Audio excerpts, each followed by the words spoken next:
yung ano natin, lifter, Ayun, So guys, ingat kayo sa pagkakabit ng ng mga hoist, lalong-lalo na sa mga LC military. Alright, make sure na nilalak nyo yung inyong hoist, okay? All goods in the hood. Wala kami ni Brian yan. Parehas. Ayun, may mga sa taas Yung estudyante na natin na napag-graduate natin sa Mekanikong Tamad Academy, you're newly graduated from Mekanikong Tamad Academy, Yeah. How do you say about it? Nothing much. Thank you very much. Yeah, all goods in the hood. All goods in the hood. Nagsasarili na, Yan. Bisitahin naman natin tong si Ryan. Yan. This is the first batch graduated from Mekanikong Tamad Academy, Yeah. Yeah. What are you doing?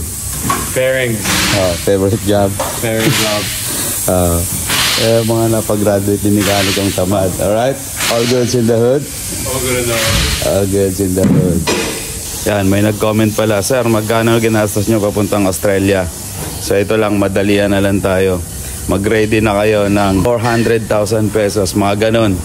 Yun yung i-ready nyo. Alright? All goods in the hood. Kaya mga nagsasarili na yung mga bata natin. Baka yung dalawa naman dun. Yan naman yung natin. Gagawin natin estudyante. Alright? All goods in the hood. Happy Tuesday, everyone. So guys, yun yung mga dapat ihandaan nyo kasi mga 400,000, pero pwede nyo namang i-lending yan sa agency. May mga agency na nagpapautang kung talagang walang pera, tsaka pagdating nyo rito mababayaran nyo naman yan. Alright, all goods in the hood at mga good luck sa mga pupunta rito.